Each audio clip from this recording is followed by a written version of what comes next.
నమస్తే, welcome to Suman TV. ప్రస్తుతం మనతో పాటు corporation bank senior manager Venkata Chalapathi గారు ఉన్నారు. వారితో మాట్లాడదాం. నమస్కారం సార్. బడా వ్యాపారవేత్తలు అధిక మొత్తంలో లోన్లు తీసుకుంటున్నారు, ప్రస్తుతం మనం చూస్తున్నాము. అయితే వాటిని కట్టడం అనేదే కట్టట్లేదు, రుణాలు ఎగవేసేస్తున్నారు. దాని ద్వారా ఎన్పిఎస్ పెరిగిపోతున్నాయి బ్యాంకులకు బాగా అని చెప్తూ ఉన్నారు. అసలు ఏంటి సార్, ఎందుకు ఇలా జరుగుతున్నాయి? అసలు మొత్తంగా ఎంతమంది ఇలా ఉన్నారు మన దేశంలో? పెద్ద లోన్లు ఇస్తే ఒక అడ్వాంటేజ్ ఉందని ఒక ఆలోచన ఉంటుంది. అంటే టార్గెట్ తొందరగా రీచ్ అయిపోవచ్చు కదా. ఒక 100 కోట్లు ఉన్న మనిషి వచ్చాడు అనుకోండి, నా బ్రాంచ్ టార్గెట్ అయిపోతుంది. అంటే ఎంత ఇస్తారు టార్గెట్లు? సపోజ్ మన ఒక బ్రాంచ్లో ఒక 200 కోట్ల లోన్లు ఉన్నాయనుకోండి, 200 కోట్లు అన్ని రకాల లోన్లు ఉంటాయి. ఒక పెద్ద కార్పొరేట్ ఎవడన్నా 100 కోట్లు కావాలని వచ్చాడు అనుకోండి, అప్పుడు 300 అయిపోతుంది కదా. నాకు చాలా పెద్ద పేరు వస్తుంది. సో నాకు పైన వాళ్ళ దగ్గర మార్కులు పడతాయి, తొందరగా ప్రమోషన్లు వస్తాయి. ఇది నార్మల్గా జరిగేది బ్యాంకులో. సో ఆ ఉద్దేశంతో కొన్ని క్యాన్వాస్ చేస్తారు కొంతమంది. ఎత్తికి పట్టుకొస్తారు, ఎత్తికి పట్టుకొస్తారు పెద్ద లోన్లు. 10 సార్లు తిరిగైనా పట్టుకొస్తారు. అది ఒక రకంగా పర్లేదు.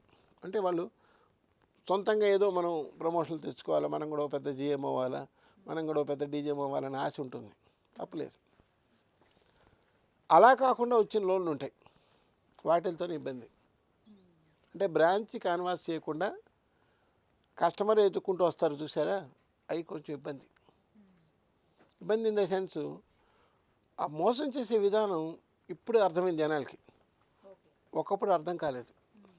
మోసం చేసే విధానం అంటే, సపోజ్ మీరు ఒక కన్స్ట్రక్షన్ కంపెనీ అనుకోండి, మీకు లిమిట్ ఉంటుంది బ్యాంకులో. కన్స్ట్రక్షన్ యాక్టివిటీ సంవత్సరానికి మీరు సపోజ్ ఒక 500 కోట్లు 600 కోట్లు కన్స్ట్రక్షన్ చేస్తున్నారు. ఏదో ఒక బిల్డింగు, గవర్నమెంట్ రోడ్లో ఏవో కడుతున్నారు. మీకు ఒక 100 కోట్లు ఆల్రెడీ ఇచ్చేసి ఉంటాం, బ్యాంక్ గ్యారంటీ కానివ్వండి, సీసీ కానివ్వండి ఇచ్చేసి ఉంటాం. మీకు ఇంకో రోడ్డు ప్రాజెక్ట్ వస్తుంది రేపొద్దున. ఓకే, అప్పుడు ఏం చేస్తారంటే ఆ రోడ్డు ప్రాజెక్ట్ కూడా ఈ కన్స్ట్రక్షన్ కంపెనీలోనే చేస్తారు. అక్కడ కొంప మునిగిపోతుంది. అక్కడేమో దానికేమో రోడ్డు ప్రాజెక్ట్ సపోజ్ ఒక 500 కోట్లు అనుకుందాం, దాంట్లో ఒక 400 కోట్ల లోను, ఒక 100 కోట్ల క్యాపిటల్ చెప్తారు, కరెక్టే. కానీ ఎవరు చేస్తారు దాన్ని? ఆ కంపెనీనే చేయాలి, వీళ్ళ సిస్టర్ కన్సర్నే చేయాలి దాన్ని. అది చేయదు. ఆ కాంట్రాక్ట్ దీనికే ఇస్తారు మళ్ళీ.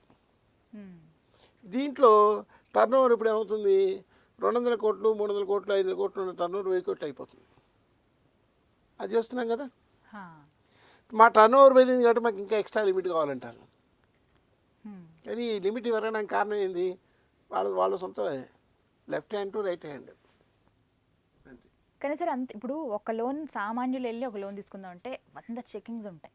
అసలు చాలా వాళ్ళకి సంతకం పెట్టే వాళ్ళ దగ్గర నుంచి ప్రస్తుతానికి వాళ్ళు ఎప్పటి నుంచి ఎక్కడెక్కడ పెద్ద లోన్లు కూడా చెకింగ్లు అన్నీ ఉంటాయండి. పెద్ద లోన్లు కూడా క్రాస్ చెక్ చేస్తారు, చెకింగ్లు అన్నీ ఉంటాయి. ప్రాబ్లం ఎక్కడంటే ఎండ్ యూస్. అక్కడ వరకు మరి చూడరా, అక్కడే దెబ్బతింటోంది. ఓకే, ప్రపోజల్ శాంక్షన్ చేసేదాకా చిన్న వాళ్ళకైనా పెద్ద వాళ్ళకైనా ప్రాసెస్ ఒకటి. ఒక 5 కోట్ల లోన్ రాసిన అట్లే ఉంటుంది, 500 కోట్లు రాసిన అట్లే ఉంటుంది, అందులో ఏం తేడా ఉండదు. కాకపోతే ఎండ్ యూజ్ ఎలా అవుతుంది అనేది చూడాలి. తీసుకున్న మొత్తం అడిగిన దానికే ఉపయోగించారా లేదా అనేది, ఏమైనా ప్రాబ్లమ్స్ ఉన్నాయా అది కూడా చూడాలి. ఇప్పుడు సపోజ్ ఒక రోడ్డు ప్రాజెక్ట్ ఇచ్చామండి, నా సొంత అనుభవం చెప్తా.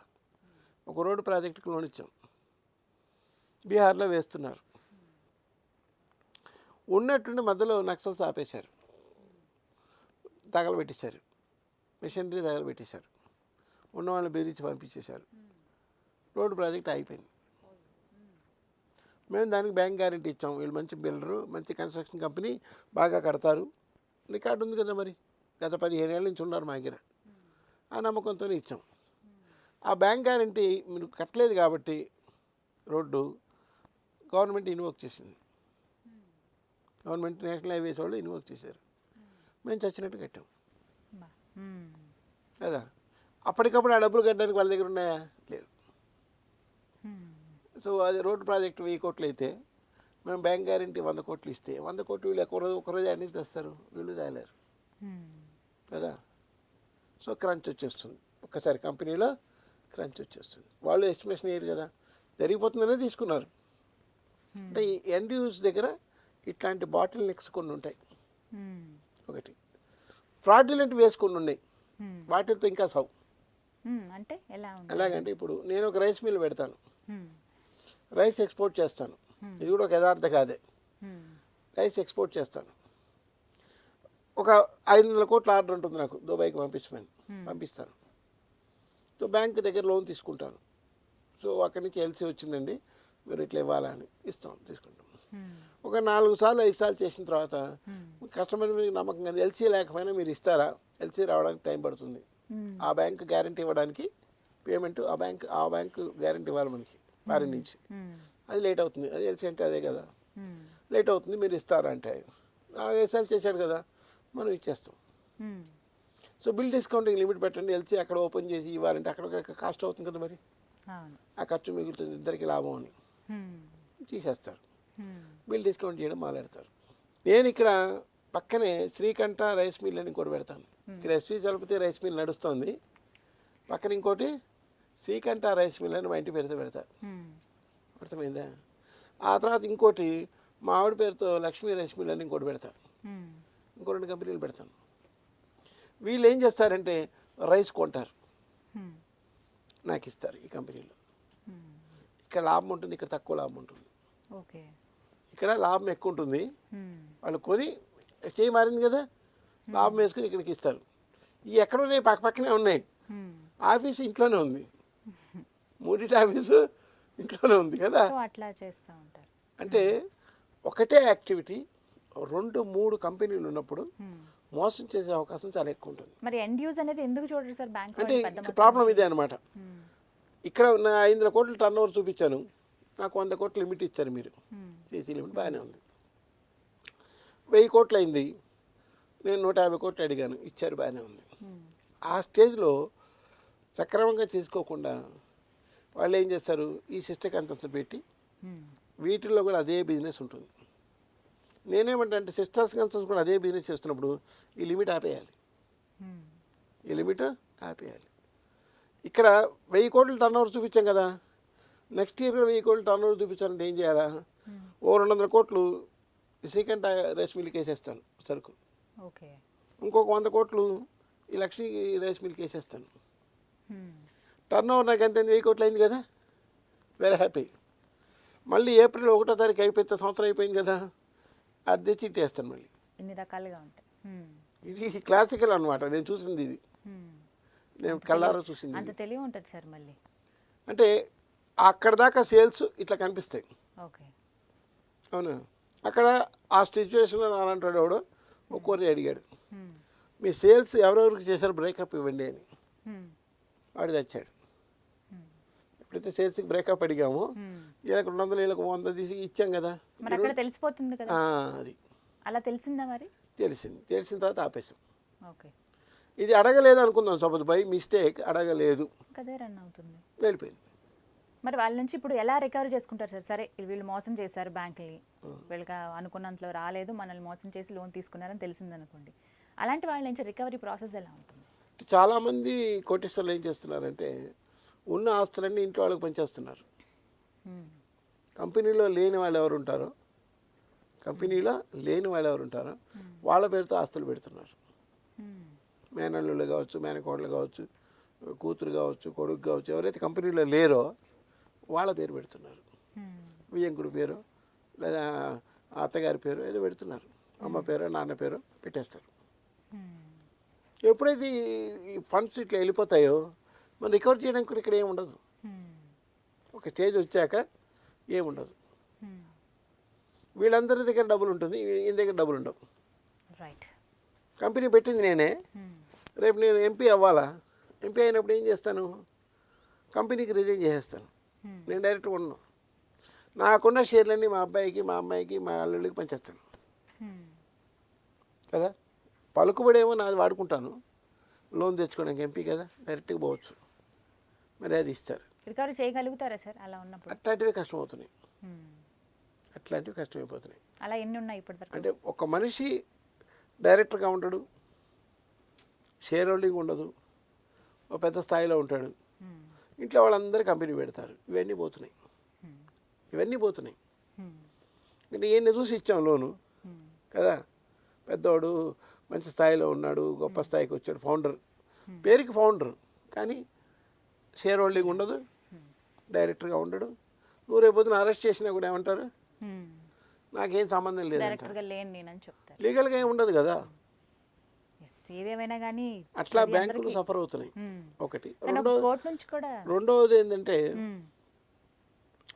Legal obligations. లీగల్ ఆబ్లిగేషన్స్ ఎన్ని తయారు చేయొచ్చు అనేది వాళ్ళ అడ్వకేట్లు తయారు చేస్తారు, మేధావులు. ఈ దేశంలో అడ్వకేట్లలో మేధావులు చాలామంది ఉన్నారు. ప్రపంచం అంతా కలిపి 1,00,000 మంది మేధావులు ఉంటే అడ్వకేట్స్లో 90,000 మంది ఇండియాలోనే ఉన్నారు. అది ప్రాబ్లం. బ్యాంకులు ఇలాగే చెప్తున్నాను, సరదాగా చెప్తాను, but it is a fact. ప్రపంచం అంతా కలిపి 1,00,000 మంది మేధావులు ఉంటే అడ్వకేట్లో, అందులో 90,000 మంది ఇండియాలోనే ఉన్నారు. సో లీగల్ ఆబ్లిగేషన్స్ ఎలా రైజ్ చేయాలి అనేది వాళ్ళకి బ్రహ్మాండంగా తెలుసు. అర్థమైందా? లూప్ హోల్స్, చట్టంలో ఉండే లోపాలు ఏమున్నాయి అవన్నీ వాడేస్తారు. ఇంకో దరిద్రం ఏంది, చట్టాల్లో లోపాలు సరిదిద్దేవాడు లేడు. ఒక కేసు చూసిన తర్వాత, హర్షద్ మెహతా గారి కేసు ఉంది, ఇంతవరకు జడ్జిమెంట్ రాలేదు. ఎందుకని సార్? మరి ఏం చెప్పగలరు? తెలుస్తోంది, అయినా కూడా ఇప్పటివరకు తీర్పు రాలేదు. ఇప్పుడు ఒకటి మీద కేసు వేసామనుకోండి, 2 నెలలకి 3 నెలలకి జడ్జిమెంట్లు వస్తున్నాయి. కొంతమంది మీద వేస్తే రావట్లేదు. కానీ ఇప్పుడు తాజాగా ఒక తీర్పు ఇచ్చారు కదా సార్, ముందు పెద్ద చేపలను పట్టుకున్న తర్వాత చిన్న చేపలను వెళ్ళండి అంటూ ఒక కోర్టు తీర్పు వచ్చింది. నిన్న కూడా అన్నారు లోన్ విషయంలో. ఆ మాట అంటే కోర్టుల్లో కూడా 100 కోట్ల రూపాయల ట్యాక్స్ డ్యూస్ కేసులు ఉన్నాయి, అవి ఇక బయటికి రావట్లేదు. వాళ్ళ సమస్య ఏంటి, సరిపడా జడ్జీలు లేరు. వాళ్ళు చెప్పేది అది, సరిపడా జడ్జీలు లేరు, జడ్జి పొజిషన్ అన్ని వేకెంట్గా ఉన్నాయి. సో ఇవేంటి సార్, ఇలా ఎన్పిఎల్ ఉండకుండా ఉండాలి అని అంటే ఏంటంటారు, మీరు ఏం చెప్తారు ఒక బ్యాంకర్గా? అంటే ప్యారలల్ యాక్టివిటీ లేకుండా ఒకటి చూసుకోవాలి. మనం ఏ మనిషితో అయితే మాట్లాడుతున్నాం, ఫౌండరో పాడో పరదేశం, ఆయనకి ఎంత షేర్ ఉంది కంపెనీలో అనేది చూడాలి. ఆయన పెడితే ఎంత ఆస్తి ఉంది అనేది కూడా చూడాలి. షేర్ ఉంటే లాభం లేదు. కంపెనీ షేర్ 0 అయింది అనుకోండి, నా ఆస్తి కూడా 0 అంటాడు. ఇది కాకుండా, షేర్ కాకుండా ఆయనకి ఏం ఆస్తులు ఉన్నాయనేది చూడాలి. అలా ఉన్న వాళ్ళనే గ్యారంటీ తీసుకోవాలి. నాకు ఒక 30% షేరు, మా అబ్బాయికి ఒక 40% షేరు, మాకు వాళ్ళకు 30% షేర్ ఉంది అనుకున్నాం. మా పేరుతో ఆస్తులు ఉండవు, మా ఆవిడ పేరుతో, మా అమ్మాయి పేరుతో ఉంటాయి. అప్పుడు లాభం ఏముంది, మేము గ్యారంటీ పెట్టి కూడా దండగా. షేర్ హోల్డింగ్ 0 అయిపోయింది కాబట్టి, వాల్యూ, కంపెనీ వాల్యూ పడిపోయింది కాబట్టి మా వాల్యూ కూడా పడిపోయింది అంటారు. అంటే పర్సనల్ గ్యారంటీ సెలక్షన్ చేసేటప్పుడు బాగా సౌండ్ పార్టీ తీసుకొని బయట వాళ్ళని తీసుకోవాలి, తెలిసిన వాళ్ళు కాకుండా. ఆ కంపెనీ కాకుండా బయట వాళ్ళు థర్డ్ పార్టీ అంటారు. ఆ కుటుంబంలో లేని వాళ్ళు కాకుండా బయట తీసుకుంటే ఆ లోన్లు సక్సెస్ అవుతున్నాయి. కుటుంబంలో వాళ్ళే గ్యారెంటర్లు ఉంటే నేను నడవట్లేదు, అది ఒక సమస్య అనమాట. చూద్దాం మరి, కనీసం ఇప్పటికైనా ఆగుతాయేమో ఇవన్నీ. అంటే ఆగడం అనేది జరగదండి. చట్టంలో ఉన్న లోపాలన్నీ కూడా కోటీశ్వర్లకి, లాయర్లకి బాగా తెలుసు. అవి వాళ్ళు వాడుకుంటూనే ఉంటారు. ముందు చట్ట సవరణ అనేది జరగాలి ఈ విషయంలో. చట్టాలు కఠినంగా ఉంటే తప్ప, ఇప్పుడు మరి బైక్ వేసుకుని పోతున్నారు, సిగ్నల్ పడితే 130 రూపాయలకి వెళ్ళిపోతున్నారు. 130 కాకుండా అనేది 1000 రూపాయలు చేయాలి. అప్పుడు దాటడానికి భయపడతాడు, అప్పుడు సిగ్నల్ దాటడానికి భయపడతాడు. అలాంటివి లేవు మన దేశంలో. అలాంటి చట్టాలు, ఒక లోన్ బ్యాడ్ అయితే ఆ మొత్తం ఆస్తి అమ్మేసి హక్కు ఉండాలి, కుదవ పెట్టినా పెట్టకపోయినా. అమెరికాలో ఇట్లాంటి చట్టాలు ఉన్నాయి.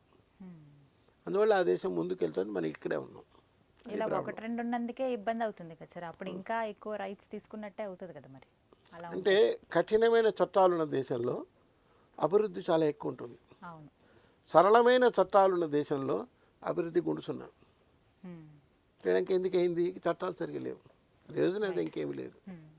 చట్టాలు కఠినంగా ఉంటాయి, జనాల్లో భయం ఉంటుంది. రైట్ సార్, అదనమాట. థ్యాంక్ యూ సార్, నమస్కారం.